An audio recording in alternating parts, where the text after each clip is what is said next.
Agora foi. Boa noite mais uma vez a todos. Espero que todos estejam bem. O assunto de hoje é um tema muito importante para o Enem, cai bastante. Ainda bem que vocês estão aqui, né? Que vão acertar todas as questões sobre esse tema, espero. O áudio está ok, galera? Tá dando para ver certinho? Podemos começar? Só manda um ok para mim, por favor. Ok, valeu, Guilherme. Então, galera, como você já deve estar cansado de estudar sobre a ditadura militar, ele foi marcado por governos autoritários, né, que tiveram início no golpe militar de 1964, né, e foi até 85, ou seja, durou 21 anos. O golpe de 64, ele tirou do poder o então presidente João Goulart e instaurou importantes transformações, né, desde do âmbito social, político, econômico e até cultural. Foi uma era diferente, né, do que o pessoal estava acostumado, né? Os quase 21 anos, né, foi de 64 até 85, foi marcado pela restrição de direitos políticos, que a gente vai ver mais para frente, forte censura, né, que também é uma coisa bem cobrada pelas provas, essa questão da censura, e também censura em relação ao cultural, e também a perseguição enorme da polícia nos opositores ao regime, né? Como um regime de ditadura, né? Os governos promulgaram medidas que ampliaram o poder executivo em detrimento do poder judiciário e também do legislativo, né? Ou seja, só o executivo que tinha o poder de Minerva, né? Esse tema, galera, no Enem, ele é cobrado muito em relação ao viés humano, né? A questão da sociedade, como que sofreu, a falta de direitos humanos, né? Que foi muito violado nessa época os direitos humanos, então o Enem gosta muito de bater nessa tecla. Então é muito importante a gente prestar atenção nessa parte. O golpe militar de 64, como é que foi? O governo de João Goulart, ele foi marcado por intensas tentativas de reforma de base e tinha uns flertes com a questão do socialismo, né? Que a gente vai ver na próxima aula sobre a Guerra Fria. Estava no ápice ali da Guerra Fria, tinha aquela questão da União Soviética com os Estados Unidos, a gente tem que pegar meio o que está acontecendo no mundo também. E além disso, tinha a Revolução Cubana também, que estava crescendo o socialismo no país, né? Com isso tudo, ajudou a instaurar um contexto de tensão, né, entre as parcelas da população posicionadas à esquerda e setores conservadores, que temiam um golpe comunista, né, nessa época, que o Brasil fosse tomado pelos comunistas e tudo mais. E esse temor por uma possível revolução comunista e o desagrado também com algumas políticas do João Goulart, ele levou as movimentações, né, com tentativa de fazer o impeachment do presidente. E foi nesse contexto conturbado que no dia 1º de abril de 64, tropas militares saíram de Juiz de Fora, em Minas Gerais, foram até no Rio de Janeiro, e assim instaurou como a gente conhece como a ditadura militar. Este é o contexto para a gente entender o que levou à ditadura, né, no caso, né? E aqui eu trouxe para a gente vai depois falar um pouco do governo de cada um, mas só para a gente saber dos presidentes, a gente teve o Castelo Branco, de 64 a 67, depois o Arthur da Costa e Silva, o Médici, Geisel, depois João Figueiredo. A gente vai falar um pouco sobre o que aconteceu em cada um desses governos para a gente entender, também sobre os atos institucionais, né, o AI-1, AI-2, 3, 4, 5, que vocês já conhecem, né? Então, vou falar um pouco dos atos institucionais. O AI-1, ele definiu a eleição indireta, ou seja, a eleição do presidente da República era a partir dos votos do Congresso, não era da população nacional. E, além disso, atribuiu o poder da cassação de mandatos de políticos que se posicionavam contra o governo militar e começou a suspender vários direitos políticos desse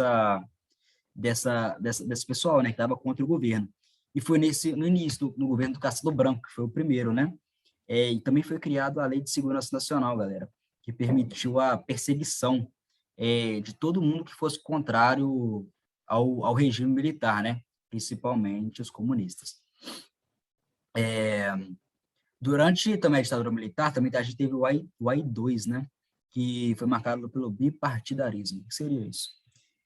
Extinguiu todos os partidos, podendo existir somente dois. O Arena, que é o partido dos militares, e o MDB, que é o partido da oposição. Ou seja, só podia ter dois partidos, por isso bipartidarismo. Todos os outros que você conhece pelas siglas, P, PCC, PL, todos que você imagina que pode existir, não existia naquela época, porque só podia ter dois. Este foi o AI-2, né, no caso. O AI-3, o que ele fez? Ele pegou o AI-1 e ampliou, para além de presidente, prefeitos e governadores. Ou seja, a população não tinha mais direito de voto de nada. Nem se bobear, nem para Grêmio Estudantil o pessoal mais votava, galera. Era tudo na base da oposição, da imposição ali mesmo, né? E em 1967, o AI-4, que aí começou a ver que não era realmente uma questão só contra comunistas, né? Realmente era um golpe. Promulgou a Constituição do Regime Militar Ditatorial, né? E aí começa a galera da várias coisas bem erradas e bem ruins que a gente vai ver em relação à censura, mortes, e tudo que a gente vai ver agora. E o mais importante, que é o que mais cobrado, assim, que a galera gosta muito, é o AI-5. Foi no governo já... até o AI-4 foi no governo Castelo Branco, galera. O AI-5 já foi no governo Costa e Silva. Que a galera gosta de chamar golpe dentro do golpe. Foi um endurecimento da ditadura militar. O ato caçou várias coisas, desde liberdades individuais, fechou o Congresso e mostrou de fato o que era uma ditadura, né? Dentre esses, eu vou citar algumas coisas que eu até coloquei no slide aqui. Autorizou o presidente da República a fechar o Congresso Nacional e as assembleias, censura dos meios de comunicação, desde imprensa, música, teatro, ilegalidade de reuniões políticas não autorizadas pela polícia, ou seja, a polícia tinha que saber de tudo que estava acontecendo para poder autorizar. Também aumento das medidas em prol da segurança nacional, assegurando a possibilidade de intervenção e destituição de cargos políticos, né? Ou seja, não gostei, tchau para você, vou colocar o que eu quero. Era basicamente isso aí. Presidentes da repúblicas e governadores dos estados passaram a assumir a função legislativa, governada a partir de decretos-leis. Foi o AI-5, galera, também pôs fins ao habeas corpus. Não tinha mais como responder julgamento sem liberdade. Ou seja, a liberdade, enfim, foi reduzida. Vocês têm que pegar isso, que não tinha mais liberdade. Todo mundo era... O governo estava de olho em tudo, né? E como se deu o fim desse regime, galera? Começou, de fato, uma rejeição a esse regime político. Vários movimentos de estudantes, intelectuais, músicos, com o intuito de de finalizar esse regime, né? E ninguém estava mais aturando, as torturas começaram a ser mais evidentes, começaram a ser mais divulgadas, e no fim do regime, a gente teve também a anistia aos presos políticos exilados, né? E também acabou o fim do bipartidarismo, que a gente tinha conversado, ou seja, começou a voltar os partidos, as eleições, os políticos, e com as diretas já, que foi o movimento entre 83 e 84, que realmente marcou esse fim da ditadura, que a gente pôde ter, foi um movimento em prol da volta da democracia, né? E na primeira votação, quem ganhou foi Tancredo Neves, mas ele não pôde, acabou nem assumindo o cargo, porque ele faleceu antes de assumir, e quem assumiu foi José Sarney, em 85, né? E isso dando fim ao fim da ditadura militar. Galera, até aqui alguma dúvida? Alguma pergunta? Deu para entender? Eu falei rápido. Qualquer coisa eu volto e alguma coisa para a gente entender. Acho que eu falei muito, né? Deu, Guilherme? Tranquilo? Galera, nessa questão da ditadura, sempre pensar muito no viés da, do viés humano que a gente falou sobre essa questão de perder direitos e tudo mais, que as provas gostam de cobrar muito, muito, muito isso. Vamos para a parte que vocês gostam, então, né? Vocês ficam esperando essa parte depois da introdução, parte das questões. Eu vou ler aqui para vocês e vocês tentam, mandam para mim qual alternativa vocês acham que é a certa. Aqui uma charge do Enem de 2015. Tem uma família conversando na mesa, né? E a mãe lê no jornal e fala: só este ano já entraram no país 3 bilhões de dólares. O pagamento começa a ser feito daqui a 10 anos. Aí o pai pega no filho e fala: tadinho. Era uma característica da época, né? Os militares pegavam ajuda, né? Dinheiro estrangeiro para melhorar o país e deixar para pagar depois. Então, o comando da questão, o período de 64 a 85, a estratégia do regime militar abordada na charge foi caracterizado pelo quê? Qual alternativa vocês acham que é a certa?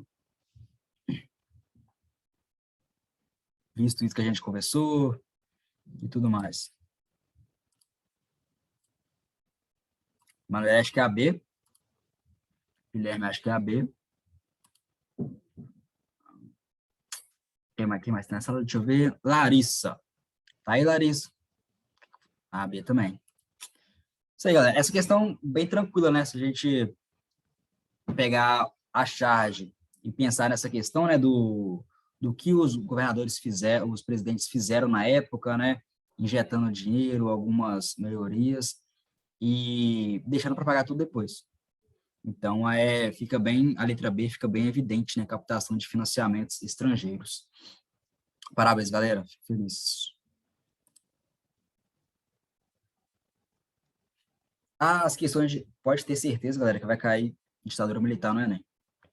E vocês entendendo isso aí, pensando bem com viés do lado dos direitos humanos, vocês vão mandar muito bem. Aqui traz uma comparação de estilos. A figura 1 é da Maria Bonita, né, da década de 30, é a esposa do Lampião.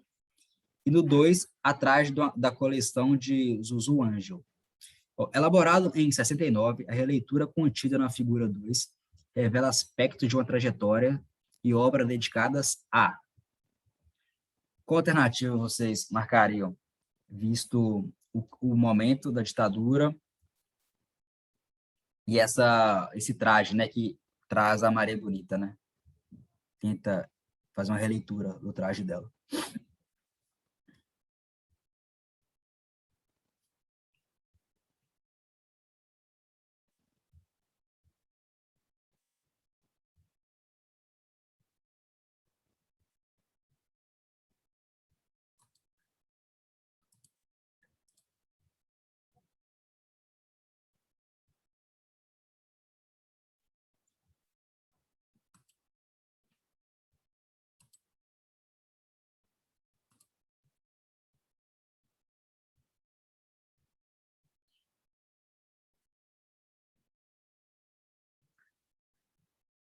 Emanuela, acho que é C ou D.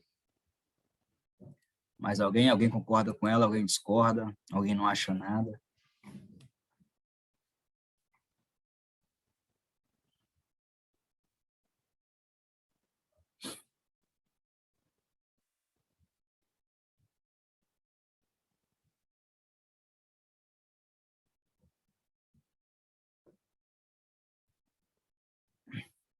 Guilherme, Larissa.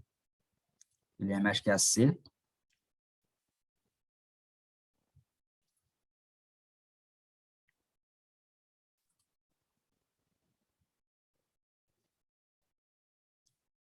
A Larissa acha que é a E. Muito bem. Vamos ver, galera. Vamos ler a C, D e E, né, que foi citada. Aqui, primeiro, para a gente entender a imagem, aqui a imagem da Maria Bonita. Vocês lembram da Maria Bonita, né? Que ia com um lampião no sertão nordestino, resistindo ao coronalismo e tudo mais, né?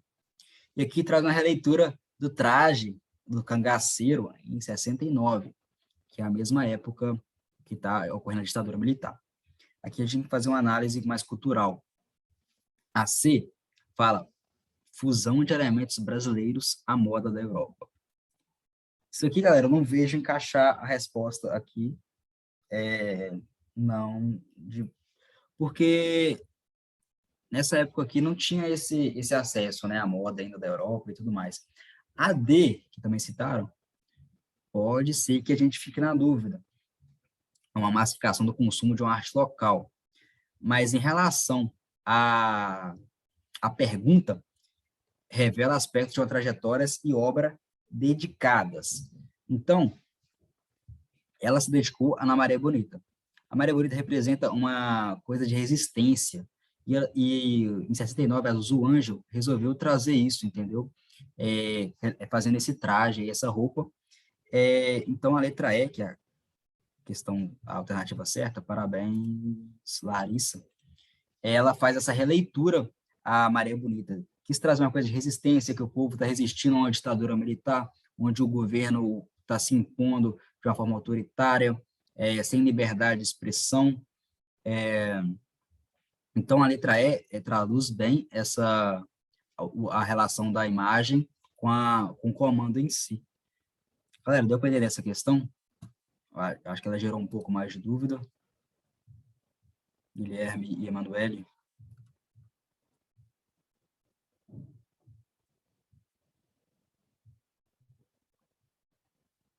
Beleza. Tentem sempre, galera, casar, isso é para qualquer matéria, qualquer caderno do Enem, casar sempre, principalmente em questões de imagem, né?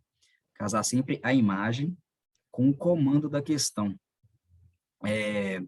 Como pede, revela aspectos de uma trajetória e obra dedicadas ao quê? Então, a gente lembra já de Maria Bonita, que era uma coisa de resistência e tudo mais, e a época da ditadura militar também, que representava bem isso do povo, entendeu? Eu acho que sim, que se a gente for sempre fazendo o Enem gosta muito, né, de fazer essa como é que fala? Tem uma palavra para isso, galera, que eu esqueci agora, mas gosta de mesclar, né, um tema com outro, cultura com tema e tudo mais. Assim a gente vai mandar bem. Aí, isso aí. Criação de uma estética de resistência. Agora, uma questão que compara dois textos. Texto 1. O presidente do jornal de maior circulação do país destacava também os avanços econômicos obtidos naqueles 20 anos, mas, ao justificar sua adesão aos militares em 64, deixava clara sua crença de que a intervenção fora imprescindível para a manutenção da democracia. Isso 2. Nada pode ser colocado em compensação à perda das liberdades individuais. Não existe nada de bom quando se aceita uma solução autoritária. Ou seja, aqui traz dois pensamentos diferentes em relação ao mesmo período, que no caso é a ditadura militar. Certo? Conseguiram pegar isso, né? Comando. Embora enfatizem a defesa da democracia, as visões do movimento político-militar de 64 divergem ao focarem, respectivamente, no que? Eu vou deixar vocês darem uma lida, depois eu volto no texto. São dois textos que defendem a democracia de uma forma diferente. O que um usa, o texto 2 usa.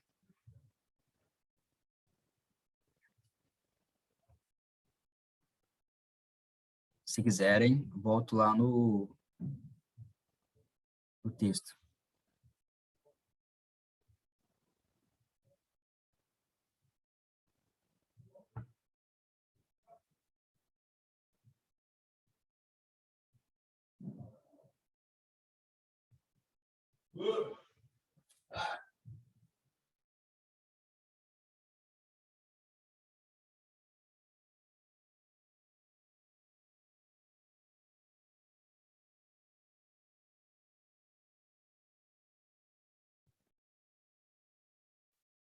Claro, vou voltar no texto.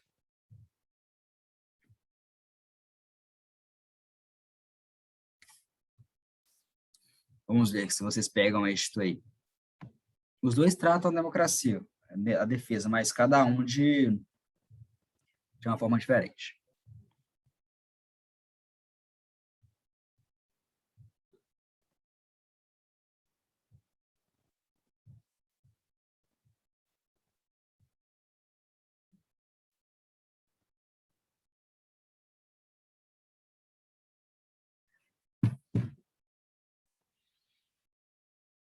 Show, vou passar. E o que vocês acham? Que o texto 1 trata, o texto 2 trata.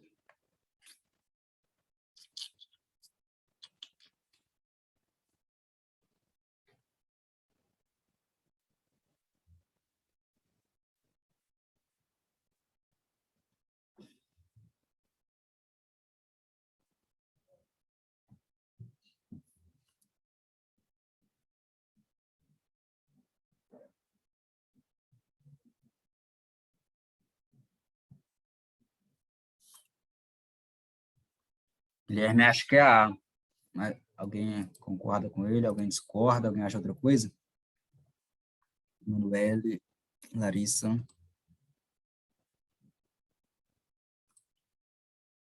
Manuele acho que é A.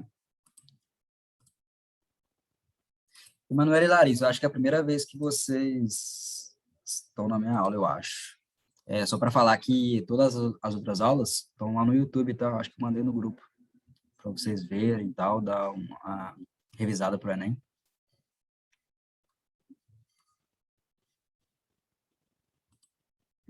Você todo mundo concordou com a letra A.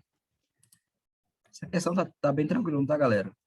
O texto 1 mostra bem nessa questão do razões que o Estado tem que usar de todas as artimanhas, né, para poder chegar no resultado final, ou seja, os fins justificam o meio, né? Então, fala bem das razões do Estado. E o 2 trata bem da questão da soberania popular, né, que nada é maior do que a liberdade individual. Questão tranquila, né, galera? Foi de boa? Achar que é a letra A? Ficaram em dúvidas? Alguma dúvida, alguma coisa? O Guilherme vai acertar todas as questões de história. Para ele está tudo de boa, tranquilo. Não, é não, Guilherme?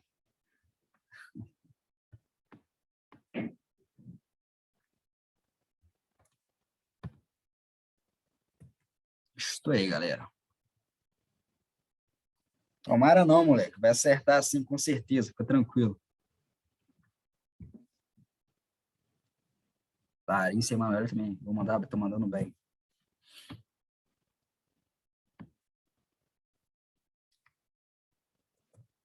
Enem 2015. Aquela dica que eu dou para vocês, né? Vamos primeiro passar direto para o comando. No processo da redemocratização brasileira, os novos movimentos sociais contribuíram para o quê? Vamos ler o texto. Não nos resta a menor dúvida de que a principal contribuição dos diferentes tipos de movimentos sociais brasileiros nos últimos 20 anos foi no plano da reconstrução do processo de democratização do país. E não se trata apenas da reconstrução do regime político, da retomada da democracia e do fim do regime militar. Trata-se da reconstrução ou construção de novos rumos para a cultura do país, do preenchimento de vazios na condução da luta pela redemocratização, constituindo-se como agentes interlocutores que dialogam diretamente com a população e com o Estado. Então, no processo da redemocratização brasileira, os novos movimentos sociais contribuíram para o quê? O que você acha que os movimentos ajudaram esse processo pós-ditadura?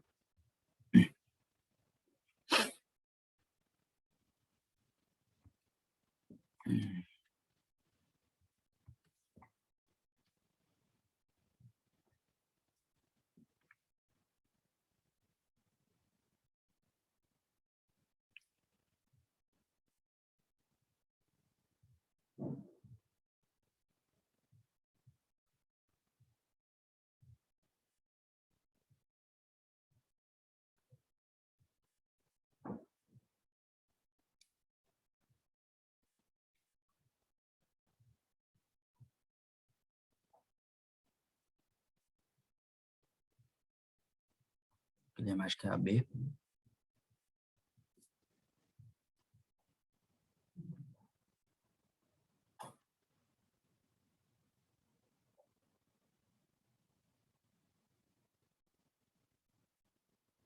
Mais alguém?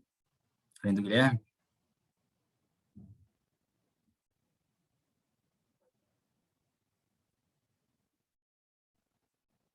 Larissa, acho que é a B.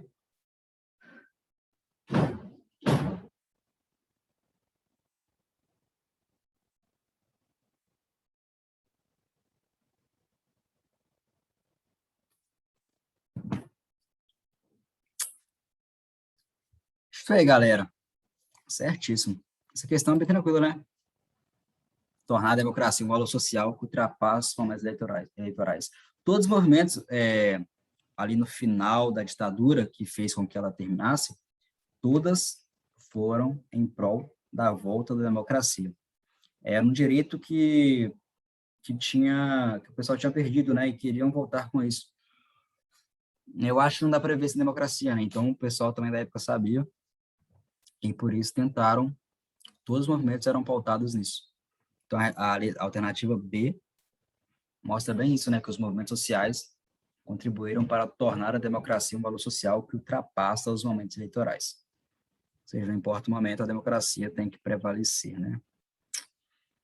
Vamos lá. Isto é. Enem 2013. Essa eu tenho certeza que vocês não vão errar. É uma imagem, né, foi publicada no Dia dos Finados, de 65. Tem todos os partidos escritos finados. Sua relação com os direitos políticos existentes no período revela o quê?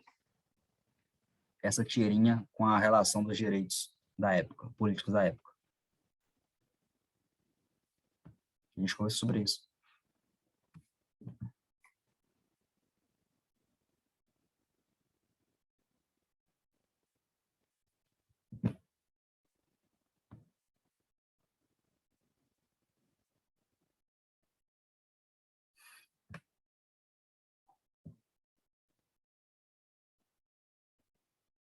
Esperar só a Emanuele falar o que ela acha.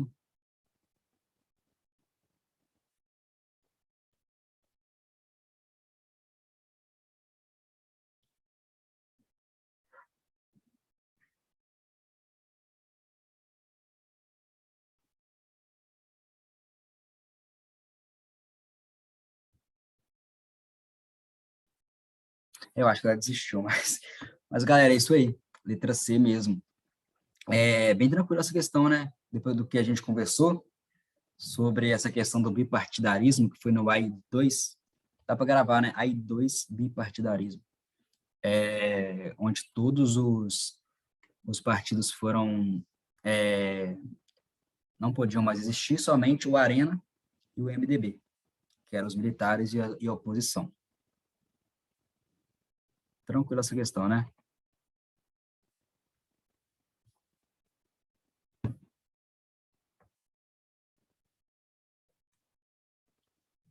Questão do Enem também agora. Uma charge, né? Com várias plaquinhas de queremos votar, direta já, o voto é nosso. Já sabemos que é no final da ditadura militar, né? Depois da nossa aula. A charge remete ao contexto do movimento que foi conhecido como direta já, ocorrido entre 83 e 84. O elemento histórico evidenciado na imagem é o que estava acontecendo no final ali da ditadura militar que possibilitou a direta já.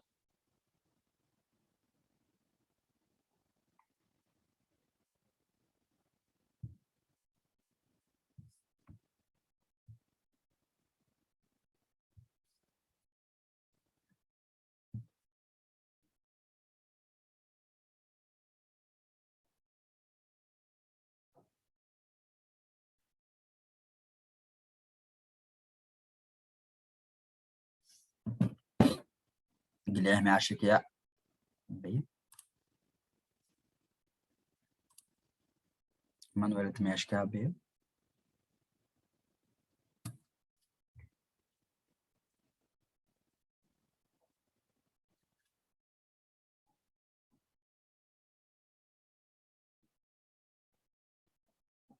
Falta a Larissa, né? A Larissa saiu. A Larissa desistiu da aula. Isso aí, galera. Parabéns. Vocês estão sabendo tudo de ditadura. Realmente a letra B. Mobilização em torno da luta pela democracia frente ao regime militar. Sempre, todas as questões, galera, sobre a ditadura, vai ser relacionada a isso. A conquista de direitos, a perda desses direitos. Então, se a gente focar nisso, a gente vai mandar bem. Questão agora, a aula já está acabando, tá, galera?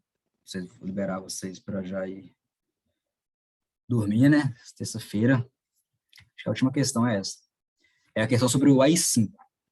Trouxe para a gente ficar bem fixado sobre o AI-5. Aqui trouxe alguns artigos desse ato institucional. O artigo 10.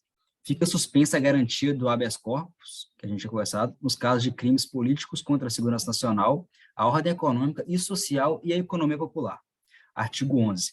Excluem-se de qualquer apreciação judicial todos os atos praticados, de acordo com este ato institucional e seus atos complementares, bem como os respectivos efeitos. O AI-5 é considerado por muitos autores um golpe dentro do golpe, aquilo que a gente falou, né, galera? Os artigos do AI-5 selecionados, o governo militar procurou limitar a atuação do poder judiciário, porque isso significava o quê, galera? A gente também falou. O que diminuiu o judiciário faz.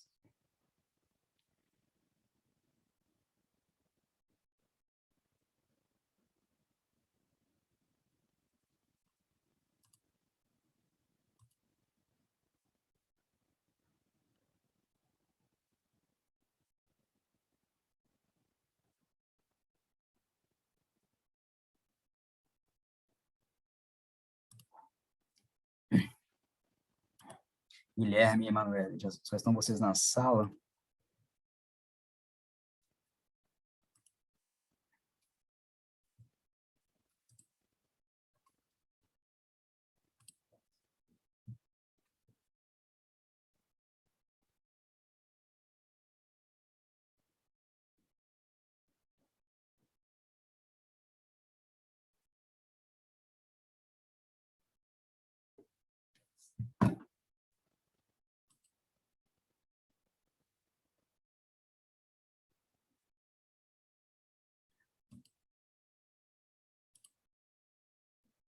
Guilherme acha que é AD e Emanuele também.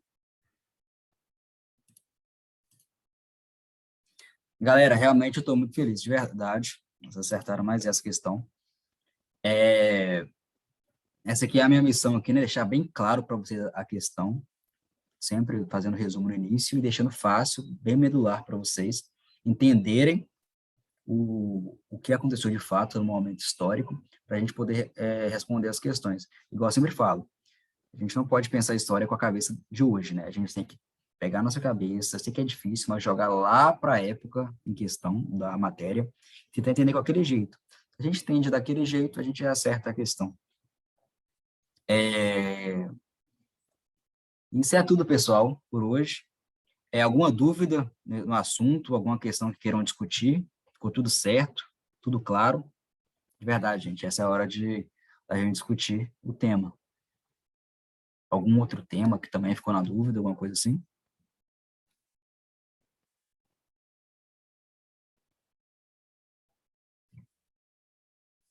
No caso, Guilherme, Manuel, né? Alguma dúvida? Tranquilo? Então, galera, mais uma vez, muito obrigado, tá? Essa foi nossa última aula de História do Brasil. Semana que vem, temos a última de História Geral, que é Guerra Fria. Espero que estejam presentes. E depois a gente faz 2 semanas de revisão, tá? Revisão 1, História do Brasil, revisão 2, História Geral. A gente vai chegar tranquilo pro Enem, bater história no peito e acertar todas as questões. Tá certo? Boa noite, galera. Muito obrigado pela presença de vocês. É sempre um prazer estar aqui, tá? Boa noite. Até a próxima.